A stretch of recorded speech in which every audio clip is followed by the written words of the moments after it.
Hello children, how are you all? This is Sandhya. I'm happy to connect with you all again for our 8th English lesson. This is a new lesson which is called Mind Your P's and Q's. Now, what's that mean? You must be wondering, right? Does it mean spelling correctly or does it mean something else? We will find out the answer as the lesson unfolds. Before that, as usual, let's kickstart the lesson with a pep activity. A pep activity often helps us to find out what we might be learning in this lesson. Well, let's turn on page number 41 of your studio and look at the pep activity 8.1. You will find two tables drawn there.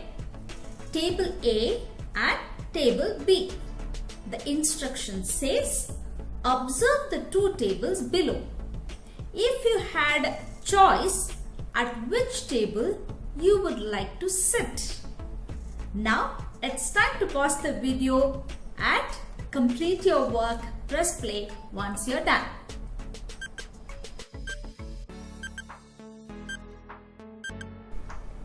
So, what did you find, children?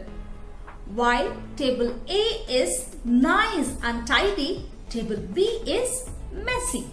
There are things spilled everywhere. So, obviously, you would like to sit on table A, wouldn't you? What do you think that makes table A better to sit at? Everyone at table B seems to be behaving well, right? What do we need in order to behave well while sitting on the table with others? We need good manners, right? What do we mean by good manners? Let's read a poem to find more about this. We just saw here a situation where it is important to behave well. Keep the place. Behave means keep the place, our surroundings, neat and tidy. We cannot throw or spill things around us when we are sitting with somebody else also in a table. When we are sitting in a common place or sharing the place with others. Good manners is also a part of good behavior. I'm sure you all will agree with me. So now, you might have got a clue about what this lesson is all about. It's about good manners and behavior. Now, you can understand why the name of the lesson is Mind Your P's and Q's. It means practicing good manners, being careful in one's behavior and speech. In fact, here is a poem on good manners. You will find it in page number 41 of your studio. Who has written the poem? Can you look at page number 41 and tell me? Who has written the poem? Yes, you are right. It's written by Florence. Now, shall we read it? Are you all ready? Listen to the audio carefully and follow the text either in your studio or on your screen. Here is a poem on good manners and it is written by Florence A. Richardson. Water and soap will make you sweet, brush and comb will keep you neat, but thank you, please and pardon me will make a sweeter child of thee. That's a good start of a poem. Now, what do you think can be the meaning of the word pardon? Could you go to the little green box which is given alongside the poem and find out the meaning of the word? Yes, it means to forgive someone for a mistake. When you say, pardon me, when you ask for forgiveness. For example, if you step on someone by mistake, not intentionally, okay, by mistake, you may say, pardon me. It's like saying, I'm sorry, please forgive me. Also, I hope you all remember to say thank you when you receive something from somebody or when someone does something to you, a help or anything. Also, when you request for something, don't forget to add please. For example, could you please tell me the way to the park? Could you please share your color pencils with me? Could you hold this for me, please? When you say these words, people will think you are a polite child. They will never think that you are a rude person or rude child. Now, shall we read the rest of the poem? Listen to the audio. With clothes that have no spot or rent, with shoes that shine, be not content. It's becoming quite interesting, right? Well, here the word rent means tone. If you go to a little green box which is given alongside the poem, you will find the meaning of the word which is being used here. Now, let's try to create a sentence using this new word, whatever we have learnt. On my way to school, I saw a person with torn clothes or rent clothes. So here, what is a poet is trying to say?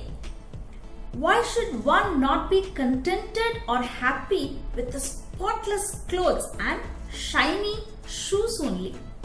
What more he wants us to do? Let us find out what the poet has to say. Let's continue to listen to the audio. But polish up your manners too, make courtesy a part of you. So, the poet says here that it is not enough to just have nice, clean, spotless clothes and shiny shoes.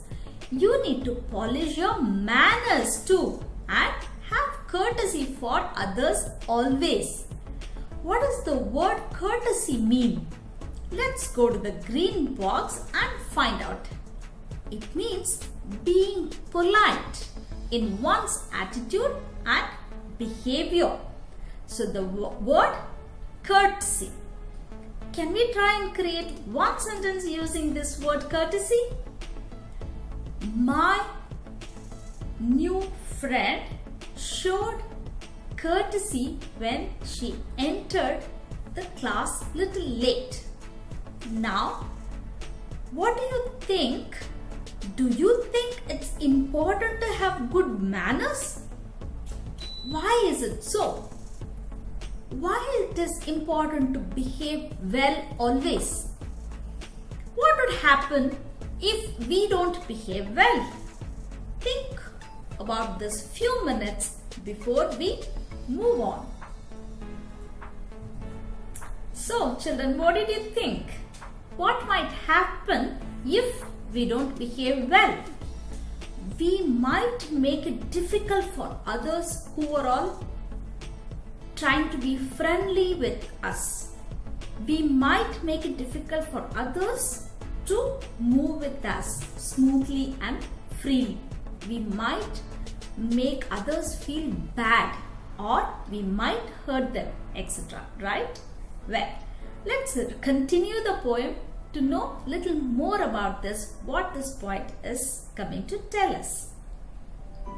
Water and soap will make you sweet, brush and comb will keep you neat. But thank you, please and pardon me will make a sweeter child of thee. With clothes that have no spot or rent, with shoes that shine, be not content.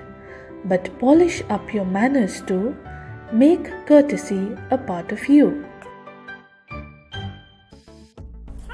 That was an interesting poem, right? That brings us to end of this session. So, what did we learn here? We learnt about good manners and good behavior and why one must have good manners through a beautiful poem. We learnt 3 new words also here, right? Pardon, rent and courtesy. Now try to create few sentences on your own using these new words. You may write all of them in your notebook. Try to discuss the same or show the same to your teachers when time permits. We will meet again soon to discuss more on this. Till then, I hope you all will be well mannered and practice saying the 3 golden words. What are they? Thank you, sorry and please whenever it is needed. Till we meet again, it's bye from me.